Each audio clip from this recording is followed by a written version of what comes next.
Globalização e Cidadania, por Pedro Dalari.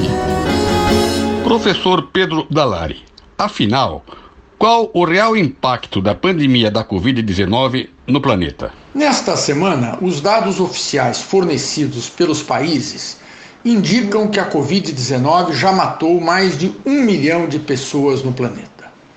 Os números reais tendem a ser maiores, na verdade, pois há muitas mortes por Covid-19 que são atribuídas a outras causas. O tamanho da crise foi muito bem salientado e exposto com clareza pelo secretário-geral da ONU, o português Antônio Guterres, na sessão que abriu os trabalhos deste ano da Assembleia Geral da ONU no último dia 22 de setembro. Sublinhou o secretário-geral que desde janeiro a Covid-19 vem se manifestando furiosamente através do globo. E todo dia um pedágio sombrio cresce, famílias sofrem, sociedades cambaleiam e os pilares de nosso mundo balançam em bases já instáveis. Enfrentamos simultaneamente uma crise de saúde histórica, a maior calamidade econômica e perda de empregos desde a Grande Depressão da década de 1930 e novas ameaças perigosas aos direitos humanos, alertou o secretário Antônio Guterres. O secretário-geral da ONU esclareceu de maneira muito evidente que a Covid-19 expôs as fragilidades do mundo. Desigualdades crescentes, catástrofe climática, ampliação das divisões sociais, corrupção galopante. A pandemia amplificou essas injustiças, atacou os mais vulneráveis e varreu o progresso de décadas. Pela primeira vez em 30 anos, alerta o secretário-geral, a pobreza está aumentando e os indicadores de desenvolvimento humano estão diminuindo. Metade da humanidade está sofrendo o impacto das consequências sociais e econômicas da Covid-19. Estamos saindo do caminho que nos permitiria alcançar os objetivos de desenvolvimento sustentável. Pessoas estão sofrendo, nosso planeta está queimando, nosso mundo está lutando, estressado e buscando lideranças e ações reais. Qual a solução proposta para o problema, professor? Na sequência de seu discurso de abertura da sessão anual da Assembleia Geral da ONU, o secretário Antônio Guterres apontou alguns caminhos necessários para a humanidade. Enfrentamos um momento fundacional, disse ele. Aqueles que construíram as Nações Unidas 75 anos atrás viveram uma pandemia, uma depressão global, genocídio e guerra mundial. Eles sabiam o custo da discórdia e o valor da unidade. E eles criaram uma resposta visionária, incorporada na Carta das Nações Unidas, com os seres humanos no centro. Hoje, como em 1945, salienta Guterres, enfrentamos nosso próprio momento decisivo. Essa pandemia é uma crise diferente de todas as que já vimos, mas também é o tipo de crise que veremos em diferentes formas repetidamente. A Covid-19 não é apenas um alerta, é um ensaio geral para o mundo dos desafios que estão por vir. Disse o secretário-geral, devemos seguir em frente com humildade, reconhecendo que um vírus microscópico colocou o mundo de joelhos. Devemos estar unidos. Como vimos, quando os países vão apenas em sua própria direção, o vírus vai em todas as direções. Devemos agir em solidariedade. Muito pouca assistência foi estendida aos países com menores capacidades para enfrentar o desafio.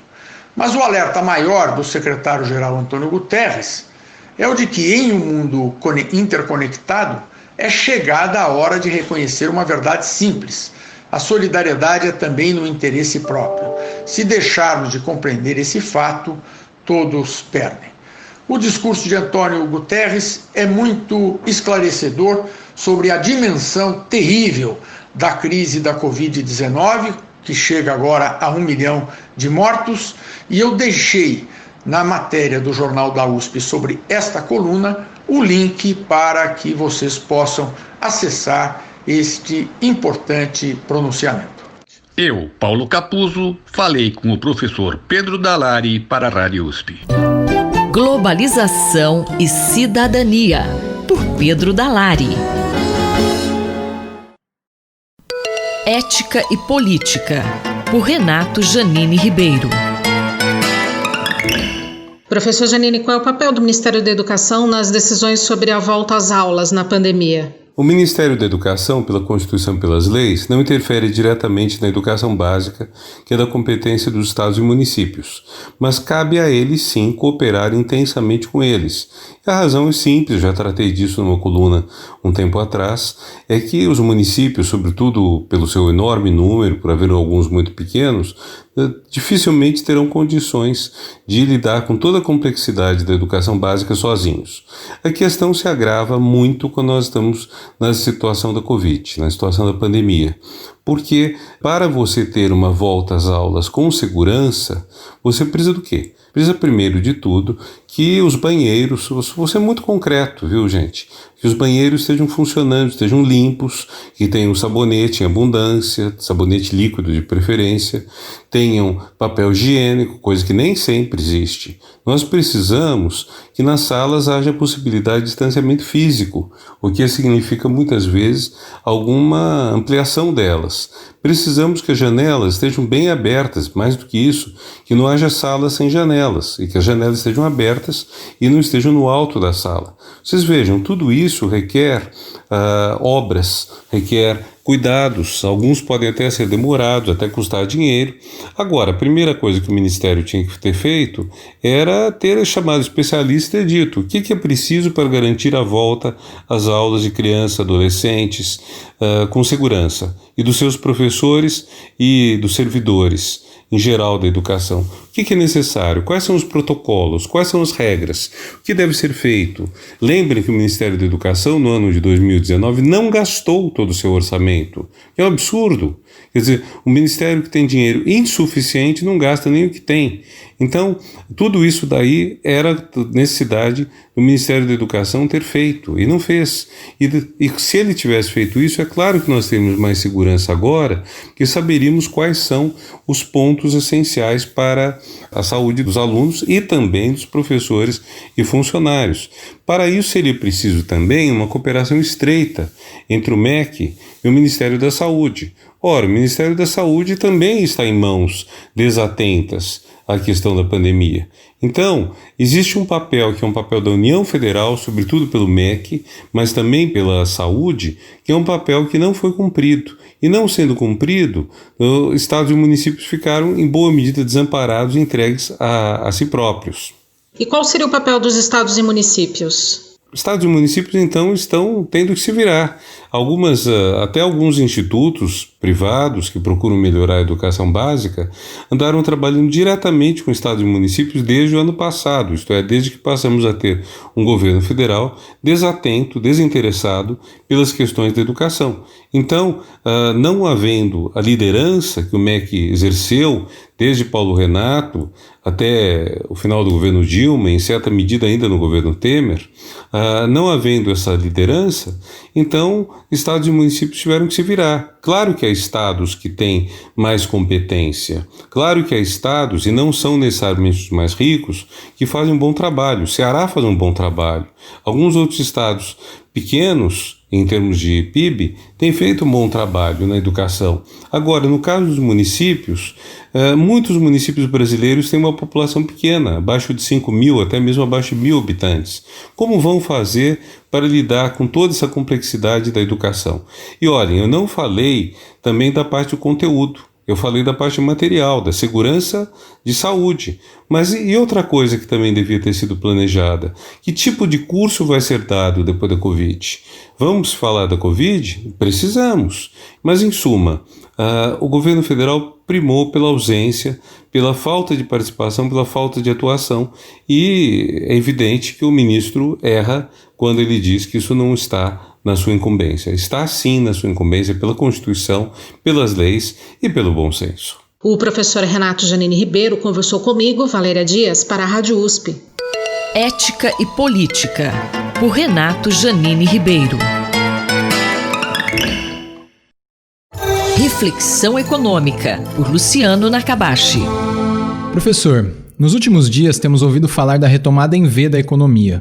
O que é essa retomada? A retomada em V é aquela retomada que a economia entra numa recessão, tem uma retração do PIB e depois a economia experimentaria uma retomada, devolvendo parte dessa perda da recessão e depois dessa retomada teria uma manutenção do crescimento como se nada tivesse acontecido.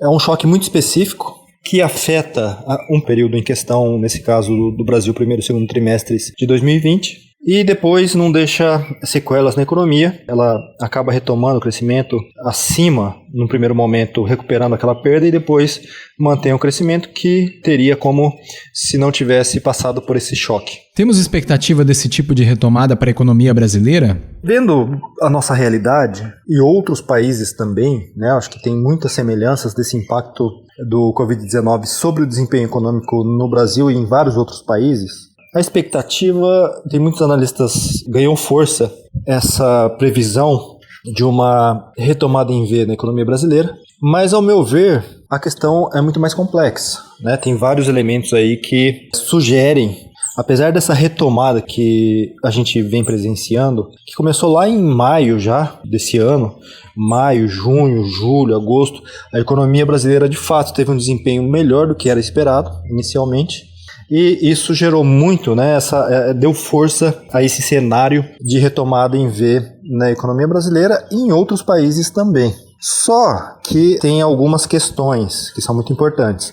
O primeiro é que o efeito no mercado de trabalho foi muito importante. Teve uma destruição de vagas muito grande que não se reflete no aumento da taxa de desemprego. Porque muitas pessoas perderam seu emprego, saíram do mercado de trabalho e não foram procurar emprego. Acho que por dois motivos pelo menos. O primeiro é que não existia muita expectativa de conseguir emprego porque a economia parou, né? Uma boa parte da economia acabou parando e não tinha essa expectativa de arrumar emprego, e outra pela própria questão do vírus, o que acaba desestimulando as pessoas a buscarem trabalho, pelo medo da contaminação. Então, muitas pessoas acabaram perdendo o emprego, saindo do mercado de trabalho, mas não procuraram emprego, então eles não aparecem na estatística de desemprego. A economia começou a retomar um pouco a partir de julho o emprego, começou a criar novas vagas de emprego, mas o desemprego aumentou.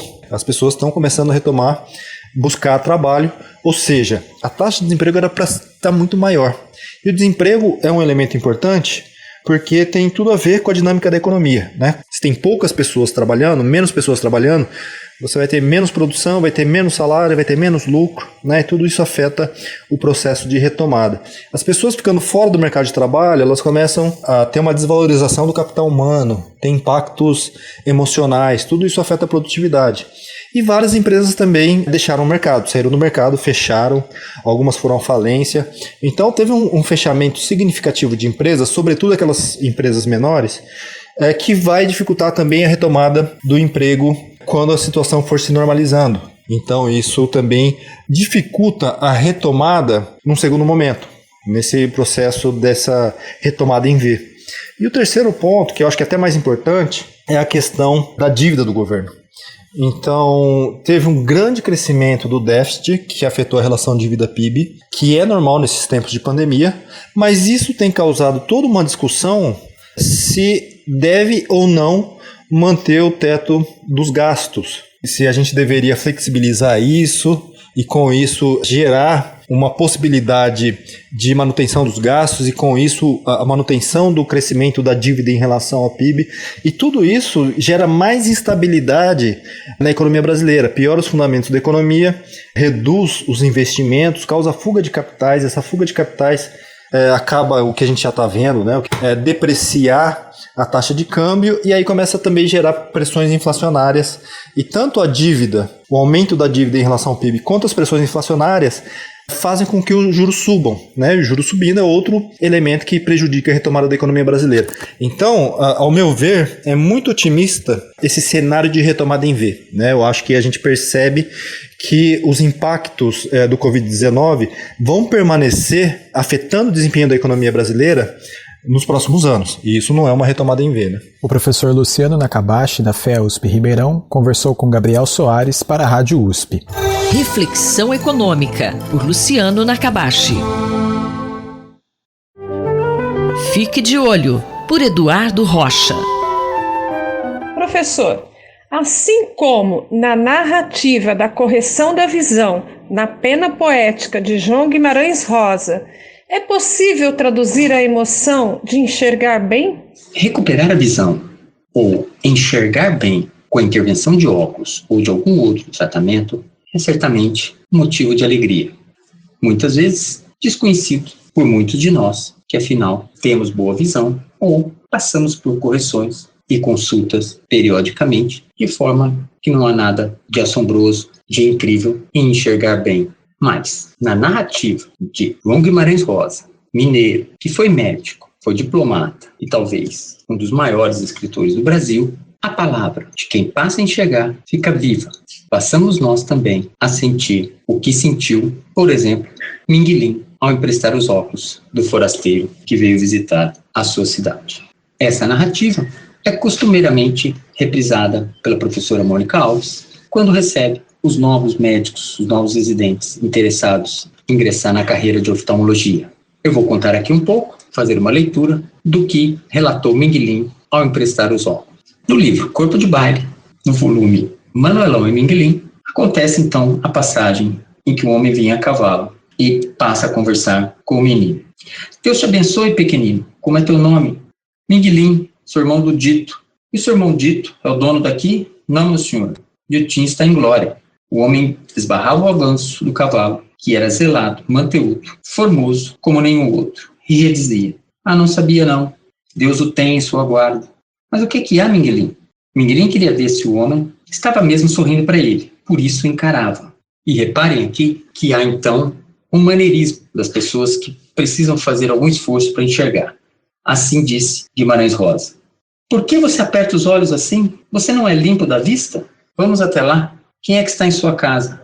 É mãe e os meninos. Estava a mãe, estava a tio Teresa, estavam todos. Minguelin espremia os olhos. Delina e Chica riam. Tomezinho tinha ido se esconder. Esse nosso rapazinho tem a vista curta. Espera aí, Minguelin. E o senhor tirava os óculos, punha-os em Minguelin, com todo jeito. E aqui, provavelmente, com a sua experiência de míope e de médico, Guimarães Rosa realizou um teste de óculos com o seu personagem. Olha agora! Minguelin olhou. E reparem na descrição. Nem não podia acreditar. Tudo era uma claridade. Tudo novo e lindo e diferente. As coisas, as árvores, as caras das pessoas. Via os grãozinhos da areia, a pele da terra, as pedrinhas menores, as formiguinhas passeando no chão de uma distância. E tonteava. Aqui e ali, meu Deus, tanta coisa, tudo. O senhor tinha retirado dele os óculos, e Minguelin ainda apontava, falava, contava tudo como era, como tinha visto. Mãe esteve assim assustada. Mas o senhor dizia que aquilo era do modo mesmo, só que Minguelin também carecia de usar óculos, dali por diante. E continua. A Chica veio correndo atrás, mexeu. Minguelin, você é pite cego. E ele respondeu, donazinha. Você está triste, Minguelin? Minguelin não sabia. Vai, meu filho, é a luz dos teus olhos, que só Deus teve o poder de te dar. Vai. Fim do ano, a gente puder, faz a viagem também. Um dia todos se encontram. Dessa forma, o visitante que detectou a dificuldade visual de Minguelin e a correção lhe encheu de alegria, pode e continua sendo feita através de estratégias de campanha de visão, muitas vezes ligadas ao ensino escolar, mas sempre necessitando de perenidade do apoio do Sistema Único de Saúde. O que fica dessa experiência literária de correção da visão? A necessidade de rastreio, diagnóstico e acompanhamento de pessoas que ainda não sabem que têm problemas de visão ou que o seu problema possui correção é uma necessidade. Deve ser apoiada pelo Sistema Único de Saúde e deve ser feita continuamente. As pesquisas brasileiras, o trabalho de campo das universidades mostrou isso e nada melhor do que a pena poética de João Guimarães Rosa para traduzir a felicidade dos pacientes e o reconhecimento dos médicos quando encontram essas pessoas que podem ajudar. Muito obrigado. Acabamos de ouvir o professor Eduardo Rocha, da Faculdade de Medicina da USP em Ribeirão Preto. Até a próxima edição. Rosimeire Talamone para a Rádio USP. Fique de olho, por Eduardo Rocha.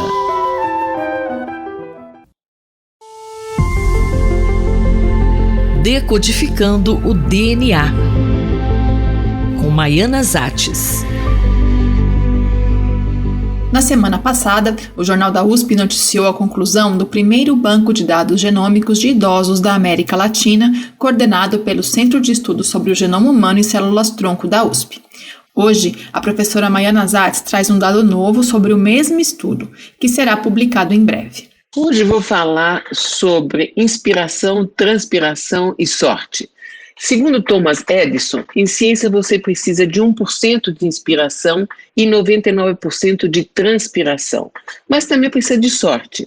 Na semana passada, a mídia divulgou a conclusão do nosso projeto de sequenciamento da maior coorte de idosos da América Latina. O estudo inclui um total de 1.171 pessoas com mais de 60 anos que fazem parte do projeto SAB, Saúde, Bem-Estar e Envelhecimento, coordenado pela professora Gueda Duarte. Além do enorme esforço de 26 pesquisadores para conseguir esse feito, também tivemos sorte, e vou contar por quê. Professora, de onde surgiu a ideia de sequenciar o genoma da nossa população? Então, com o avanço das técnicas para analisar genomas humanos, para diagnosticar doenças genéticas, começamos a nos deparar com uma questão importante. Toda vez que achamos uma mutação ainda não descrita em um paciente com uma doença genética, a pergunta é: será que esta mutação é responsável pela doença ou está presente em pessoas clinicamente normais? E para responder essa questão, achamos que seria importante ter um banco genômico da nossa população. Mas por que focar nas pessoas mais idosas? Pensei que seria interessante focar nas pessoas mais idosas, porque a partir de uma certa idade, você sabe se a pessoa teve ou não doenças de início tardio, como doença de Alzheimer, Parkinson ou hipertensão. E aí você pode correlacionar os dados do genoma com a presença ou não da doença. E foi assim que começou o projeto que chamamos de 80+, há cerca de 10 anos. E como eram recrutadas as pessoas? Nós divulgamos, então, que tínhamos interesse em estudar os genomas de pessoas saudáveis com mais de 80 anos e tivemos centenas de voluntários. Entre eles, algumas pessoas famosas, como o professor José Goldenberg, o professor Silvano Raia, Osiris Silva, entre outros. E então tivemos o primeiro lance de sorte. E qual foi esse lance de sorte? Fomos contactadas por duas professoras da USP, Maria Lúcia Lebrão e Gueda Duarte, que nos que coordenavam um projeto que tinha dados clínicos e funcionais de uma coorte de idosos com mais de 60 anos, que estavam sendo acompanhados desde o ano 2000. O projeto SAB.